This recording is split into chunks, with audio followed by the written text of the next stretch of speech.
بسم اللہ الرحمن الرحیم۔ السلام علیکم معزز ناظرین، آج کی ویڈیو میں آپ سب کو خوش آمدید کہتا ہوں اور اس ویڈیو کو اس امید سے آغاز کرتا ہوں کہ آپ سب لوگ خیر و عافیت سے ہوں گے اور ایک اچھی زندگی گزار رہے ہوں گے۔ تو ناظرین، جیسا کہ آپ سب لوگ جانتے ہیں کہ یہ اسلامی مہینہ رجب کا چل رہا ہے اور میری ہمیشہ سے یہ کوشش رہی ہے کہ جب بھی کوئی اسلامی مہینہ آئے تو میں اس مہینے کی مماثلت سے آپ کو اس مہینے میں ہونے والے اسلامی واقعات کے بارے میں ضرور بتاؤں۔ ناظرین، آج ایک ایسی ہی ویڈیو لے کر میں آپ سب کی خدمت میں حاضر ہوا ہوں جس میں آپ کو بتانے جا رہا ہوں جنگ یرموک کے بارے میں کہ یہ جنگ کون سی تھی، یہ جنگ کب ہوئی، یہ جنگ کن کے درمیان ہوئی، اس جنگ کے فاتح کون سی جماعت تھی اور اس جنگ میں نمایاں شخصیات کن کن افراد کی تھیں۔ اور اس سب کے بارے میں ناظرین جاننے سے پہلے اور ویڈیو کا باقاعدگی سے آغاز کرنے سے پہلے میں آپ سب سے صرف یہی گزارش کرتا ہوں کہ اس ویڈیو کو اینڈ تک لازمی دیکھیے گا اور اگر ویڈیو پسند آئے تو ویڈیو کو لائک کر کے چینل کو بھی سبسکرائب ضرور کیجیے گا۔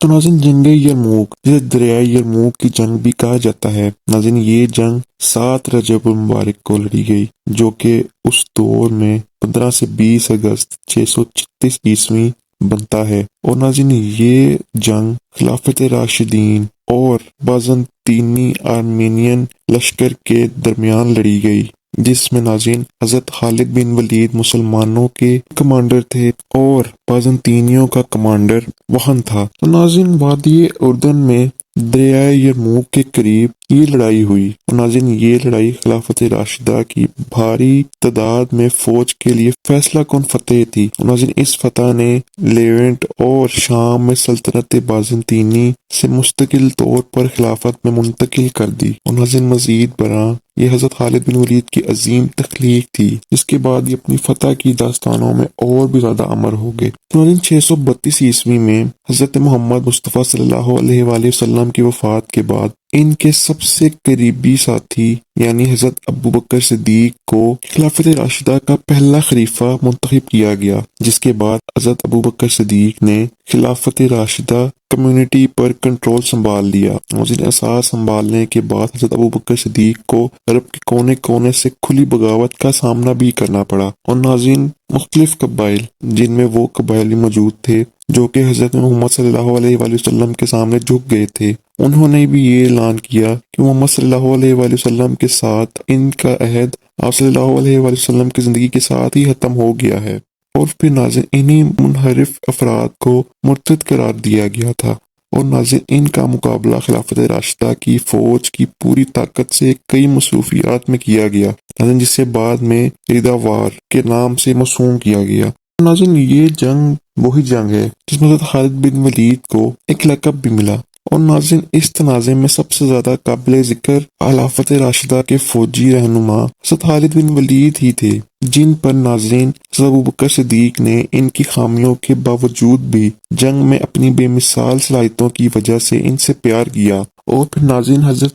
خالد بن ولید نے اس پیار کو رائے گا نہیں جانے دیا بلکہ انہوں نے اس جنگ میں اپنے آپ کو ممتاز کر لیا اور سیف اللہ یعنی اللہ کی تلوار کا لقب بھی حاصل کیا۔ اور ناظرین انہوں نے آسانی سے اپنے وقت کی بہترین حکمت عملیوں میں سے کچھ حکمت عملیاں بنائیں اور ناظرین حضرت خالد بن ولید نے باغیوں کے خلاف خلافت راشدہ کی فتح کو یقینی بنانے میں اہم کردار بھی ادا کیا۔ اور ناظرین حیرت انگیز تو بات یہ ہے کہ اسی وجہ سے ایک ہی سال کے اندر سب مخلوق بھی ہو گئے اور ناظرین اس کے بعد حضرت ابو بکر صدیق نے عراق اور شام میں اپنی سلطنت کی توسیع کا آغاز کیا اور حضرت خالد بن ولید کی تقسیم کو سابق میں بھیجا گیا جہاں ناظرین خلیفہ کی فوج کو ان کے ماتحت کافی کامیابیاں حاصل بھی ہوئیں، لیکن ناظرین شامی ڈویژنوں پر بازنطینی جوابی حملے کے خطرے نے جنہوں نے کافی زمین حاصل کر لی تھی، جس کی وجہ سے ناظرین حضرت ابو بکر صدیق کو حضرت خالد بن ولید نے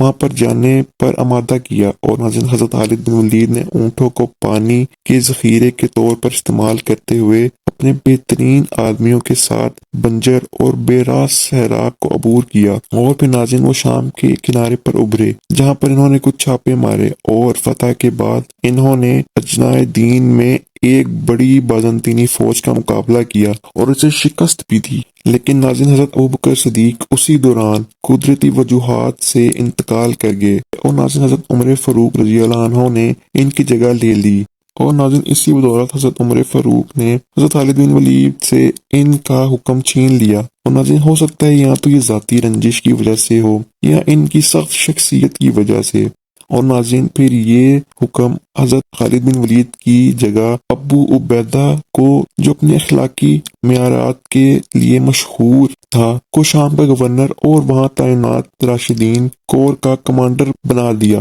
اور پھر ناظرین مسلمانوں نے اس علاقے کو اپنی لپیٹ میں لینا جاری رکھا۔ اور ناظرین دمشق میں 634 میں گرا فلسطین کی بازنطینی فوج کو فتح کی لڑائی میں شکست ہوئی۔ اور ناظرین امیسا 636 میں گرا، جس سے حلب صرف 1 مارچ کے فاصلے پر رہ گیا۔ ناظرین اس وقت کے بازنطینی شہنشاہ ہرکلس نے اپنی سرزمین کو عربوں سے چھڑانے کے لیے پرعزم حملہ آوروں کو کچلنے کے لیے انطاکیہ میں ایک بڑی فوج جمع کی۔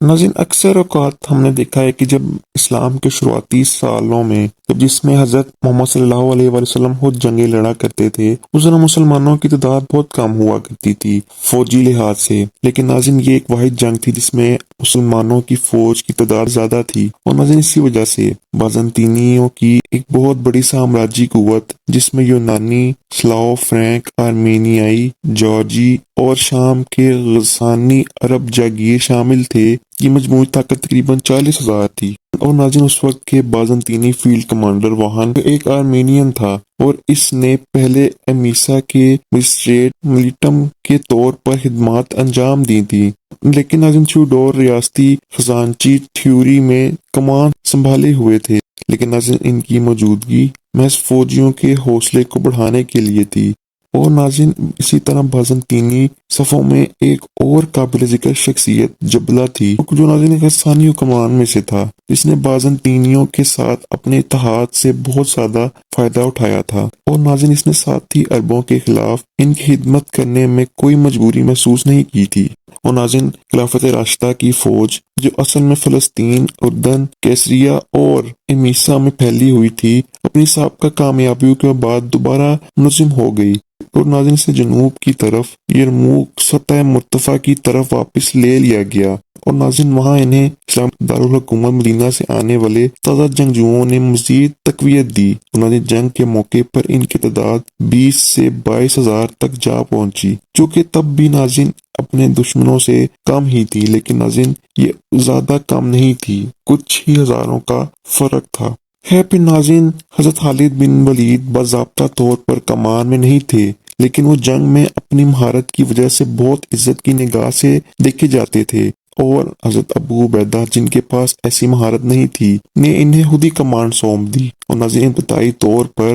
بازنطینیوں نے اپنی پیش قدمی میں تاخیر کی، وہ ساسانیوں کے ساتھ بیک وقت حملہ کرنا چاہتے تھے، جن کے ساتھ انہوں نے کئی دہائیوں کی جنگ کے بعد اتحاد کیا تھا، لیکن ناظرین ساسانی سلطنت کے حکمران کو تیاری کے لیے وقت درکار تھا۔ اور ناظرین بازنطینی، جو عربوں کو باہر نکالنے کے لیے ہمیشہ بے چین رہا کرتے تھے، اپنے طور پر ہی آگے بڑھ گئے۔ اور ناظرین حضرت خالد بن ولید یہ جانتے ہوئے کہ شمال میں ان کی پوزیشن کمزور ہے، اپنی فوج کو دریائے یرموک سے آگے وادی تک واپس لے گئے۔ اور ناظرین یہ سطح مرتفع ایک غیر متزلزل فلیٹ زمینی حصہ تھا، جس کی وجہ سے ناظرین یہ عرب ہلکے گھوڑ سوار دستوں کے لیے بہت موزوں تھا، جو ناظرین ہماری فوج کی طاقت کا 1/4 حصہ تھا۔ اور پھر ناظرین ایسا کرتے کرتے پھر تقریباً 3 ماہ تک مذاکرات کا سلسلہ مسلمانوں اور بازنطینیوں کے درمیان جاری رہا، اور اس دوران ناظرین مدینہ سے خلافت راشدہ کی فوج کو تقویت ملی، لیکن ناظرین وہ مزید تاخیر سے مطمئن نہیں تھے، وہ دونوں فریق لڑائی کے لیے تیار تھے، اور واہن نے بھی ناظرین اپنی عددی برتری کا استعمال کرتے ہوئے اپنی فرنٹ لائن کو تقریباً 13 کلومیٹر تک پھیلا دیا، جس سے ناظرین مسلم لائن کو ان کا سامنا کرنے کے لیے 12 کلومیٹر کی زمین کو پتلا کرنے پر مجبور کیا گیا۔ لیکن ناظرین بازنطینی فوج کو دریائے اعلان کے سامنے رکھا گیا تھا، اور ان کے دائیں جانب گھاٹی کو جنوب میں اور بائیں جانب جبیہ کی پہاڑیوں سے ملحق تھا، اور ناظرین وہن نے اپنی فوج کو اس طرح ترتیب دیا کہ جبلہ کے تخت خسانی حلقے گھڑسوار دستے نے اسکریننگ اور جھڑپوں کے لیے ہر اول دستے کے طور پر کام کیا۔ ناظرین بائیں طرف سلوواک پیدل فوج مسلمانوں کے دائیں طرف کا سامنا کرنے پر مشتمل تھی، اور ناظرین آرمینین پیدل فوج اور یورپی دستے اس مرکز پر مشتمل تھے، اور وہ خود وہان کے ماتحت بھی تھے۔ اور جبکہ ناظرین یونانی پیدل فوج نے دائیں طرف مسلمان بائیں طرف کا سامنا کیا، اور ناظرین کیولری ڈویژن زیادہ تر کیفرٹس پر مشتمل تھے، اور ناظرین اشرفیہ کے بھاری بھرکم دستے ہر ایک کنارے اور دو مرکزی ڈویژنوں کے پیچھے تعینات تھے۔ تو ناظرین اس کے بعد آتی ہے مسلمانوں کی حکمت عملی، یعنی میں نے آپ کو ناظرین بازنطینیوں کی حکمت عملی کے بارے میں بتا دیا۔ مسلمانوں کی حکمت عملی کو دیکھتے ہیں تو ناظرین اس حکمت عملی میں حضرت خالد بن ولید نے اپنی 36 جماعتوں کو اسی انداز میں دریائے حریر کے سامنے لائن کے پیچھے 3 ہلکے کیولری ڈویژنوں کے ساتھ اور عقب میں اپنی ذاتی کمان کے تحت ایک بڑا گھڑسوار دستہ تیار کیا۔ اور ناظرین اس کثیر النسلی بازنطینی قوتوں کے برعکس عرب نہ صرف اپنے قومی جذبات میں بلکہ ایک مشترکہ عقیدے کے ساتھ متحد تھے، اور ناظرین دونوں فوجوں میں پیادہ دستے ہنگامہ خیز جنگجوؤں اور جھڑپوں پر مشتمل تھے جیسے کہ تیر انداز۔ اور ناظرین اگرچہ مسلمانوں کے پاس بھاری فوج کی کمی تھی جو ان کے دشمنوں کی صفوں میں بہت زیادہ تھی، لیکن ناظرین مسلمانوں نے اس نقصان کو اعلیٰ نقل و حرکت اور بے مثال مہارت کے ساتھ پورا کیا۔ اور پھر ناظرین ایسے کرتے کرتے لڑائی کا آغاز ہو گیا، اور یہ آغاز کئی جوڑوں میں کیا گیا۔ اور ناظرین جیسا کہ اس خطے میں رواج تھا جس میں مسلم چیمپئن اپنے دشمنوں کو شکست دیتے دکھائی دیتے تھے، اور ناظرین اس کے بعد وہن نے مسلم خطوط کی کمزوریوں کی چھان بین کے لیے اپنی فوج کا محض 1/3 حصہ پیش کرنے کا حکم دیا۔ اور ناظرین یہ لڑائی بہت زیادہ نہیں تھی اور بازنطینی دن کے اختتام کے بعد پیچھے ہٹ گئے، لیکن ناظرین حیرت ہے کہ یہ پھر بھی عربوں کو پکڑنے کی کوشش کرتے رہے۔ اور ناظرین وہاں اگلے دن فجر کے وقت آگے بڑھا، شاید یہ جانتے ہوئے کہ مسلمان اپنی فجر کی نماز پڑھنے میں مصروف ہوں گے، تاہم حضرت خالد بن ولید نے ناظرین اس طرح کے اچانک حملے کی پیش نظر مرکزی فوج سے پہلے اسکاؤٹ گشتی دستے تعینات کیے تھے، اور ناظرین بازنطینیوں نے مسلمانوں کا مکمل طور پر چکنا پا کر بہرحال حملہ کر دیا اور اپنے مرکز کو جگہ جگہ بند کر دیا، کیونکہ ناظرین ان پشتوں نے دونوں طرف سے ضربیں لگائیں، اور ناظرین پہلے دائیں اور پھر بائیں مسلمانوں کے کناروں نے اپنے کیمپوں کی طرف پسپائی اختیار کی، جہاں ناظرین مسلمانوں کی خواتین کی مدد سے وہ حضرت خالد بن ولید کے گھڑ سوار ایزروں سے راحت حاصل کرنے تک دشمن کو پکڑنے میں کامیاب رہے۔ اور ناظرین بے باک مسلم خواتین کے عزم کو مورخ ڈیوڈ نکول نے فصاحت کے ساتھ کچھ یوں بیان کیا ہے کہ مسلم دائیں بازو پیچھے ہٹ گئے اور بازنطینی فوج ایک یا زیادہ عرب کیمپوں تک پہنچ گئے، اور وہاں پیچھے ہٹنے والے مسلم پیادہ اور گھڑ سواروں سے ان کی خواتین نے ملاقات کی، جنہوں نے ناظرین بھاگنے پر ان کے ساتھ بدسلوکی کی، ڈھول پیٹے، پتھر پھینکے اور مردوں کو دوبارہ جنگ میں شرمندہ کرنے کے لیے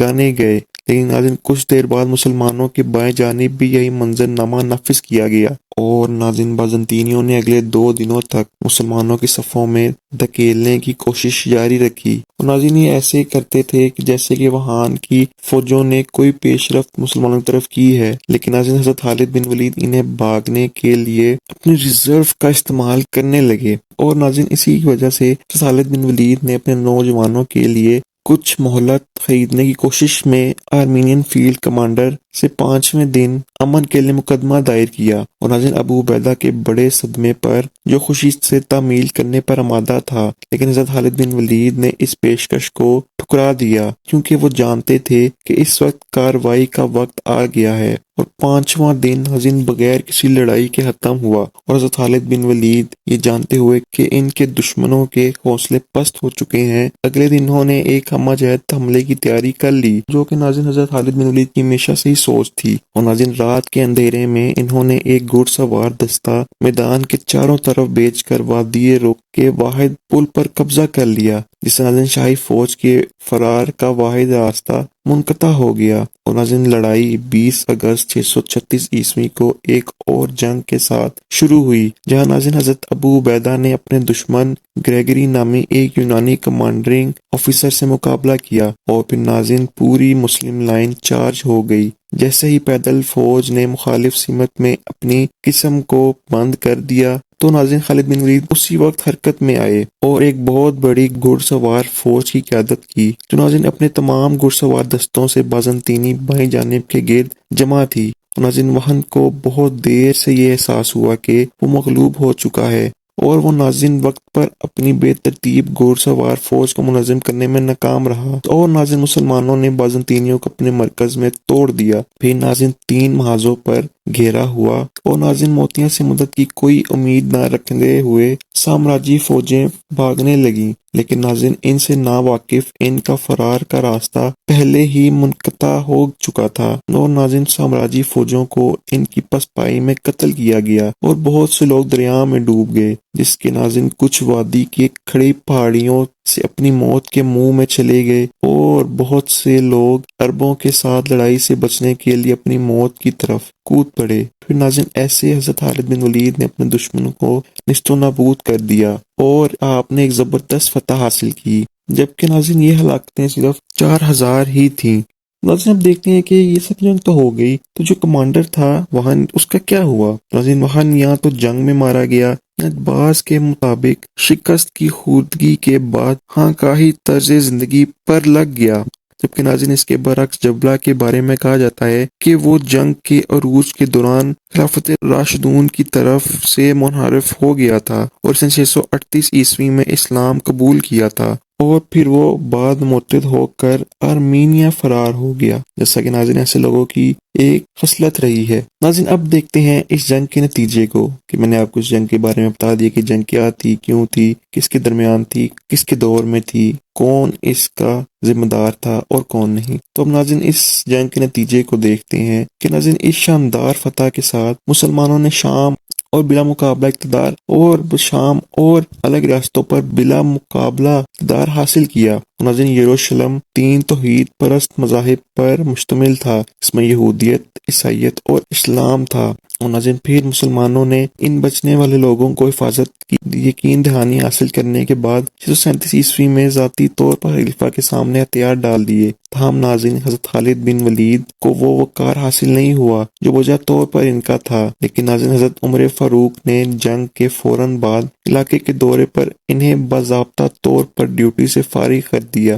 اور ناظرین اگرچہ خالد بن ولید کا اخلاق حضرت عمر فاروق رضی اللہ عنہ کے معیار کے برابر نہیں تھا، کیونکہ ان کے آپس میں کچھ تنازعات تھے، اور ناظرین پھر اس اقدام پر بہت زیادہ تنقید کی گئی، کیونکہ ناظرین یہ حضرت خالد بن ولید ہی تھے جنہوں نے مسلم کاز کو ایک خاص عذاب سے بچایا تھا، لیکن ناظرین حضرت عمر فاروق نے اعلان کیا کہ انہوں نے ایسا لوگوں کو دکھانے کے لیے کیا، یہ اکیلا خدا تھا جس نے انہیں فتح دی، اور پھر ناظرین حضرت خالد بن ولید پرامن طور پر ریٹائر ہو گئے۔ حالانکہ ناظرین اس سب کے بارے میں کہا جاتا ہے کہ انہوں نے حضرت عمر فاروق سے شکایت کی کہ ان کے ساتھ گندگی کی طرح برتاؤ کیا جا رہا ہے، اور پھر ناظرین ایسا کرتے کرتے 642 عیسوی میں حضرت خالد بن ولید انتقال کر گئے، پھر انہیں حمص میں دفن کر دیا گیا۔ اگرچہ ناظرین انہیں بہت سے لوگوں نے عمر رضی اللہ عنہ کے خلاف بغاوت کرنے کی ترغیب دی تھی، لیکن ناظرین حضرت خالد بن ولید نے ایسا کرنے سے انکار کر دیا، اور پھر ناظرین مسلمانوں نے جلد ہی مصر، شمالی افریقہ کے کچھ حصوں اور بحیرہ روم کے کئی جزیروں کو اپنی لپیٹ میں لے لیا، اور ناظرین ساسانی محاذ پر القدسیہ کی جنگ 636 عیسوی میں اسی طرح کی شاندار فتح نے بھی فتح کا ایک ایسا ہی راستہ کھول دیا مسلمانوں کے لیے، جس نے ناظرین اسلامی سلطنت کو محض چند دہائیوں میں ایک بڑے سائز تک پہنچا دیا۔ اور ناظرین ان سپر پاورز کے خلاف مسلمانوں کی کامیابی اسباب کے مجموعہ کی وجہ سے تھی، جس سے پہلے ناظرین بلا ترتیب شامی اور عراقیوں کے ساتھ ان کے ناروا سلوک نے ان لوگوں کو نہ صرف نئے حملہ آوروں کا خیر مقدم کرنے کی طرف مائل کیا، بلکہ ان کی مدد بھی کی، اور ناظرین دوسری بات یہ کہ برسوں کی ایک دوسرے کے ساتھ لڑائی نے دونوں بڑی سلطنتوں کو کافی حد تک کمزور کر دیا تھا۔ اور ناظرین تیسرا اور آخری یہ کہ گرچہ عربوں کا ساز و سامان ان کے دشمنوں کے برابر نہیں تھا، لیکن جنگ میں ان کی مہارت بے مثال تھی اور حضرت خالد بن ولید جیسے عظیم جنرلوں کی خدمات کو بھی کم نہیں کیا جا سکتا